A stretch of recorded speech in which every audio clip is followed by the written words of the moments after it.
wherever you need to do. Okay. I'll be right here. First and foremost, I'd like to introduce myself. My government name is Janelle Wilson, but out in the streets, I'm on with OG Tankhead, one of the first fathers of the Bloods. And I've been in y'all situation, you know, I just came home, I just did 26 years. 22 years in solitary confinement, 20 of them straight. So I'm just here, man, to just show y'all that, you know, there is light after darkness. You know, after coming home, I gave my life to Christ, which in turn, he has blessed me tremendously, man. I mean, tremendously, way more than I ever received when I was living that life. You know, and all the things that I did when I was involved, you know, in that gang activity that happened and stuff. So I'm just here, you know, to just share, you know, my story, my truth, and hopefully it touch one of you and steer y'all, you know, in a different path. Because like I said, there really is light after darkness. And I was definitely in that triple state of darkness, which is death coming blind. So this is my way of giving back to the community, because like I said, I was a problem. I was one that was, you know, actively engaged, you know, in all types of activities that was not healthy to the community, you know. And I repented for that as well. And I serve a merciful God, so all my sins is forgiven. So I'm just here to just try to stress to you, brothers and sisters, you know, that the path that y'all taking, or whatever it may be, because nobody perfect. The Bible said that he who has not sinned cast the first stone. So nobody perfect. You know what I mean? We all make mistakes, but we should take that L not as a loss, but as a learning experience and not repeat it. But if you can learn from the next person's mistake, like such as myself, the mistake that I have made, and prevent yourself from making the same mistakes, then you're going to win all day, because you're never going to be a part of this earth long enough to be able to recover from all your mistakes, you know, and it can be costly. So, and I made quite a few mistakes, because I went to jail. I had my original sentence was a 3 to 9, you know, but I went to jail, you know, picked up the flag, I threw the whole nation on my back. Like I said, I was one of the first 5 adolescents, and just started wilding out, man, climbing over the barbed wire fence, getting that dude, just wilding on the police, and took it up north, and came home 26 years later, you know. So I'm just telling you that even when you may be stuck in a hole and you be like, oh man, fuck it, I don't got nothing else to lose, can't get no worse than this, I'm telling you, it can get a whole lot worse than that, trust me. And your worst, I mean, you can just think about your worst day, your worst situation ever, and just know that there's somebody in prison that will take I mean, your worst will swap with you any day. You dig what I'm saying? So always, you know, count your blessings, man. Count your blessings, because even in the negative, there's a positive. So what you're going through right now, look for the positive in it, you know what I mean? And you know what the positive is because you know what you was doing. You dig what I'm saying? That's between you and your God. But I just want to just encourage y'all, man, to just stay on a righteous path, do righteous things, man, and righteousness gonna come back to you, because that's what I'm doing right now. I did nothing but balance my whole life, so I'm just trying to balance it out, man. Just trying to balance it out, and when I go before my God, he asks me what have I done for him lately, you know, I can be able, you know, list all the things that I did in his name. You dig what I'm saying? When I gave him all the glory. You follow what I'm saying?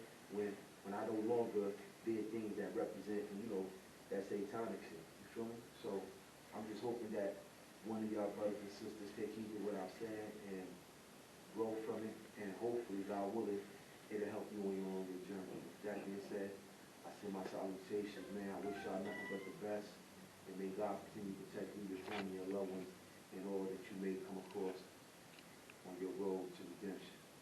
I salute y'all.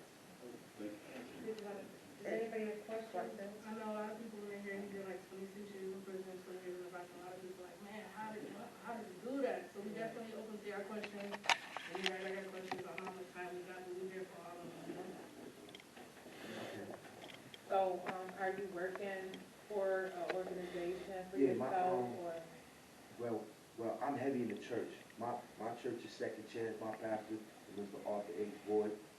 Second Chance Group Ministry. We hand out hand sanitizers, masks, gloves, boxes of food. It's nothing to see me on the corner, you know, looking good and all that, but you know, I'm doing Lord's work. People looking crazy like, yo, why is he out there? I'm doing God's work and looking good doing it, you know. So, yeah, that's my thing. And we be going down, got the food pantry and everything. We got the no return attitude, which is a program that the pastor as well as a committee of other elders or what have you from different walks of life that's now following the Lord.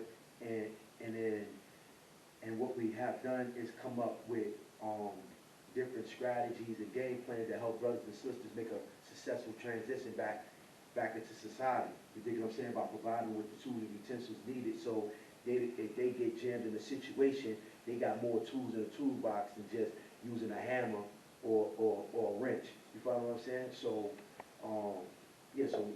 So my church is very, we a little church. We like the little church over here, but we do big things like seriously and stuff. So I'm really a part. Ministries as well. Yeah, as well as group ministry. The reason for my question, I work with Buffalo Snug. We're a violence prevention initiative program. Okay. And we work with the shooter or someone that's at risk of being shot.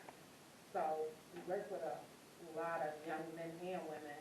And if you have a business card, I would like it. Oh, okay, she brings you all that information. Yeah, I'm open to all that. Yeah, that's what I'm here for. Seriously, yes. Follow me, I'm there anytime. No problem. Can you talk about before you went to prison? Oh. What was it, do you remember a time when you were actually making the decision to do something you knew was gonna get you hung up? Nah, I can't remember that time because my whole life is like that. Like, Yeah.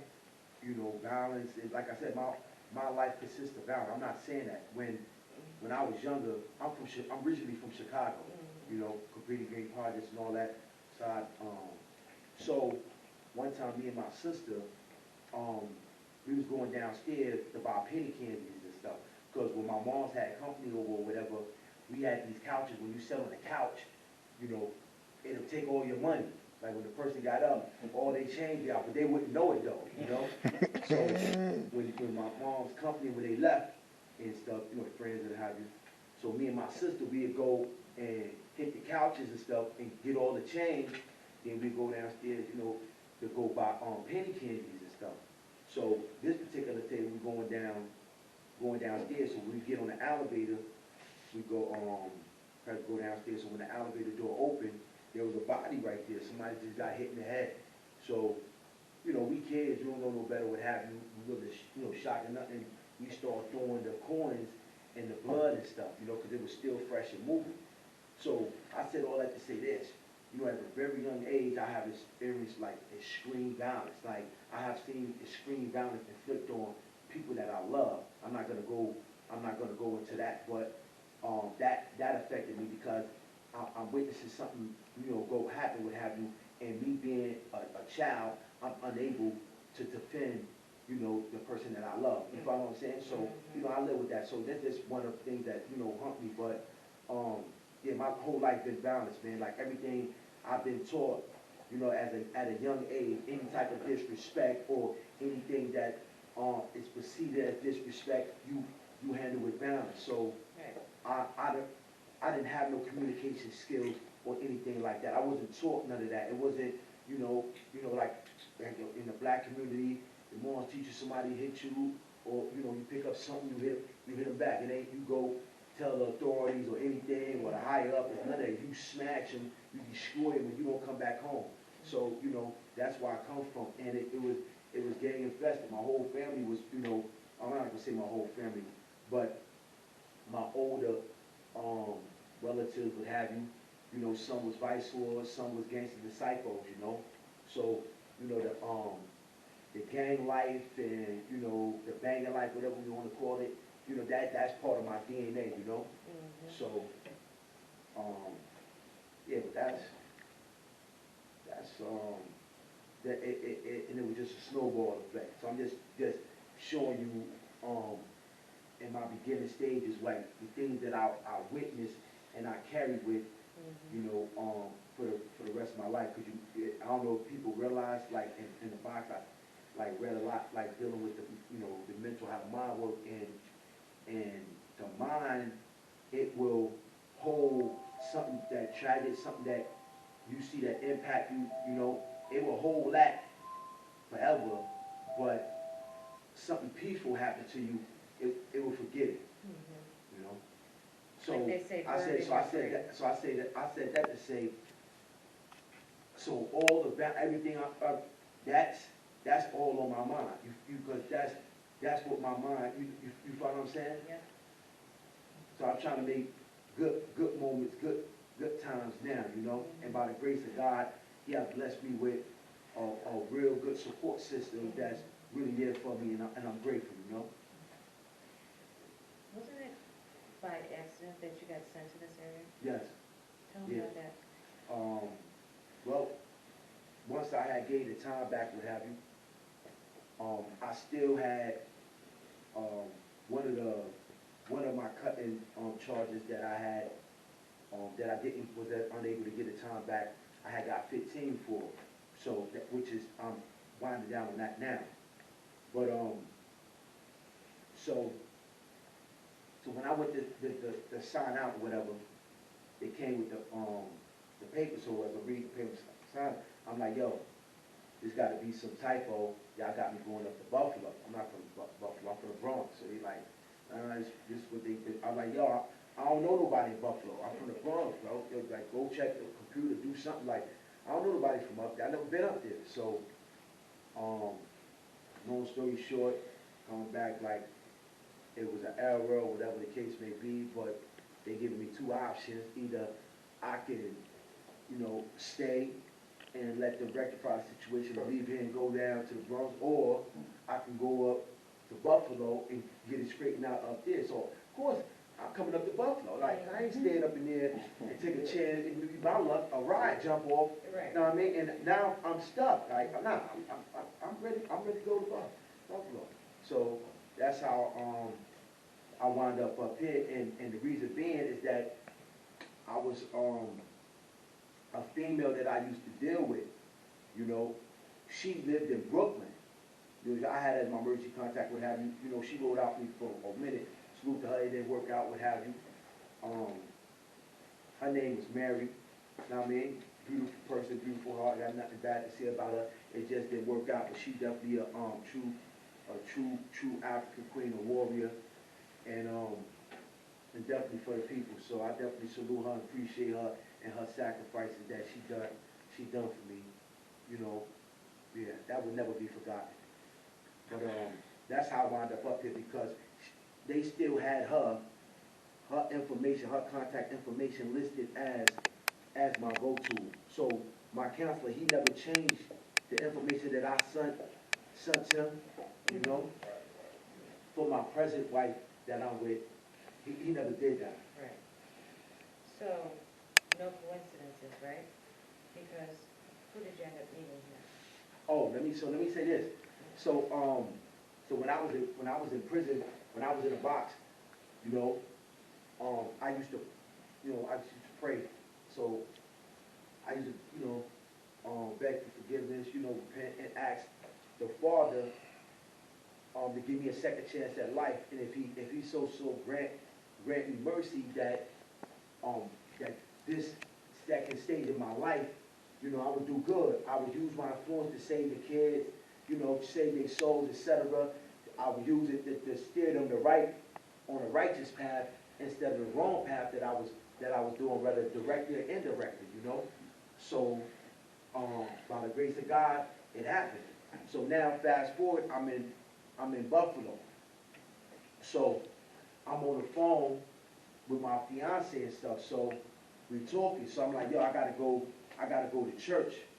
I gotta find a church home, you know, while I'm up here.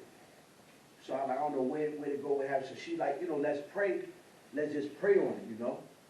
So we prayed on it, what have you. So I got up the next morning and just got dressed. Like, you know, I'm going to church. I didn't know where I was going, but I got up and put everything on. I'm going to church. So I left out the house, And when I got down by the sidewalk, everything in me, my heart, my soul told me to turn right. And when I turned right, I went, and I didn't even see the sign. I just seen the church. And of course, you know, it's red and stuff. That's my favorite color. So I went into the church, and I met, first I met Holy Man, praise God. So Holy Man was so warm. And just his embracing, it, you never get a second chance to make a first impression. And just his brotherly embrace and love, man, like, that just, like, reaffirmed, like, yeah, I'm in the right place. And then when I got, and everybody serving the Lord, and then my father, Arthur H. Boyd, then he came, and it was on the first. So he had on the red robes. I'm like, oh, I'm feeling this.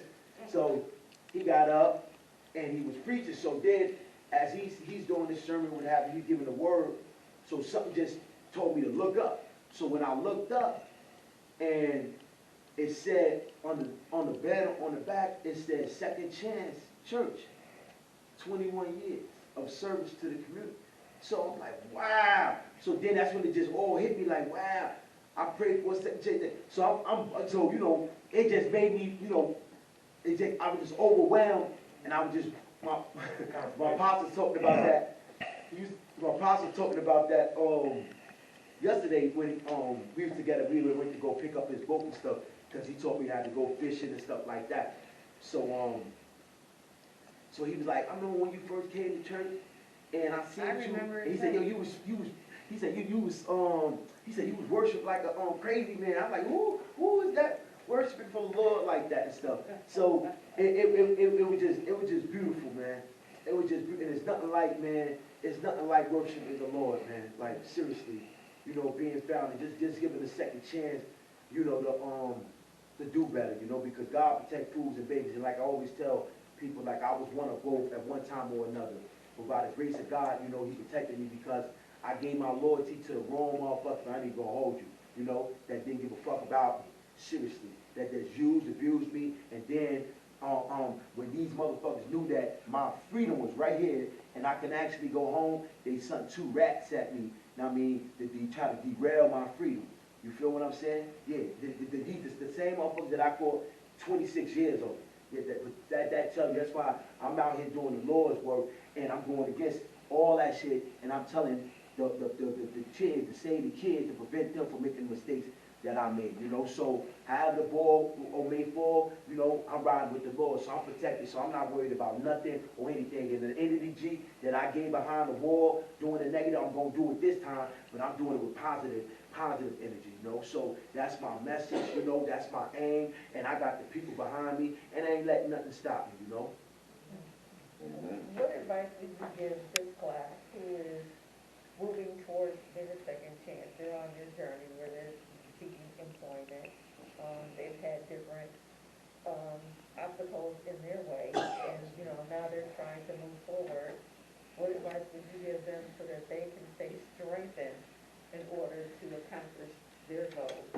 First of all, and that's a wonderful question. I would say, first and foremost, stay the course, because it's gonna be all types of distractions. Trust me when I tell you, because when I got out and I came up here, some dude tried to front on me and over there on Broadway. I tried to alleviate the problem. Dude pulled down on me, but you know, so I defended myself and wound up being in the county fighting a life bid over a bozo who I didn't want no problems with, but you know, he on demon time, you know, and I had to. It's crazy, but I'm just telling you that to just say don't get fooled by the shiny objects, you know. Keep your eyes on the prize, man, and just continue to push forward, man, and look at things that come before you that may cause you to trip or something. Be like, yo, I'm not even gonna deal with it. I'm gonna let nature take care of that. You dig what I'm saying, bro? Some things you just gotta say, man, I'm gonna let nature just handle that. I'm gonna keep it pushing. I'm not gonna be clean up today. You feel what I'm saying? Because if you don't, you're gonna wind up repeating the same mistakes over and over again and ending up in worse and worse situations and until then it's lights out, man. Hey, yo, when I was a kid, I used to go to that building for healing, but it's really just a doctor. At the church you go to, the doctor's office. Yeah. Right, It's exactly. the 70s. But I'm glad you're here today because I've been where you've been, and I'm where you at right now. I'm doing some similar things you're doing, food, pantry, different stuff. Encourage my brother to come here. Some of the people I'm interacting with, I'm just texting with, played a major part in banning the box. You know now. the Right, box- right, yeah, So, that's how I got out the box, So the yeah. box is down. My people I just hung up with played. Yeah, that's how I got out the box. It's down to like 2 ACL, weeks now, and the max they could do. But you come in and doing what you do. I salute you, bro, thank you for that, bro. When you touch down. Huh? I touched down August 7th. All right, so that's good. So that's an inspiration to me because I'm doing some of the things you're doing right now, but I just got interstate combat from Texas 2 months ago. So, but I've been doing it. I've been getting my leg work in and doing it and different stuff. But my main 2 people I'm doing it with is 2 sons that caught the curse. Both of them in there. One of them just 716, but the other one's flying that flag. And he's the number 2 in the state, NA. That's my son. Okay. So it's tough with him. He got too much power. It's tough. I'm talking about it's tough with him. So you talking about this right now, man, really and being out here doing it helped me a lot. He called me. He gonna call me 3 more times a day. You know what I'm saying? And boy, oh boy. But yeah, I didn't know you was gonna come in there and say that because that's where he just come from. All that Southport, all that. I've been doing all this with him the whole time and just back and forth. So I went and got my little situation in Texas, and I'm back with him again now. And he got too much power though, man. It's hard, and you know what I'm talking about because you've been there. Yeah, So, but his food's gone, bro. yeah, I know it is. I know that, but I can't tell him that though. Why he in there? You know what I'm saying? Yeah. It's worth Me and nothing, you know bro. that. I ain't never It's worth fly. nothing, yeah. Yeah. It's worth nothing.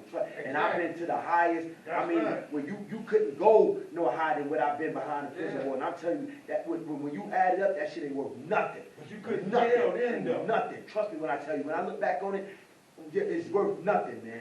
Worth nothing. Like they tomorrow, yo, like I said, you can have all this shit back. Just give me the 26 years of my life back. Give me the 26 years of my son, of me not being able to be with my son back. Now I mean, give me my mother back where I can be able to go and pay her my respects to her. That's right, that's because right. I couldn't because the things that I did for Don Moore. Now I mean, not for me, because these dudes coming to me. It's never me having a problem. I never had a problem with getting on the phone or any other. It's niggas coming to me for my sisters. You dig what I'm saying? So that's been the story of my life. From the town, dudes will tell you, from prison. It's me carrying the burdens of others. That's the fact. And nobody would dispute that in any shape, form, or fashion. My attempt murders, cutting, everything extends from me helping somebody else. It's never my beat, but you know, that's my burden, you know, and that's what it is. That's what I'm trying to tell him because he don't need none of it. It's all just him carrying the weight on it, putting everything on his back. I know. So hearing you say that, and I'm listening to you, but I'm seeing what you're doing now, really is making me feel like, okay, it's gonna come a point. I gotta keep planting these right seeds, and then they're gonna grow at the right time in their season. I don't want to do it because I'm saying that. I want to do it because I want it to come from the inside of it. But this has been inspiration to hear you talk. You get betrayed, bro. This has been inspiration to That's talk. that's not gonna end I well. already know they already trying to get at it because That's this what I'm Buffalo saying, nigga bro. with that spot.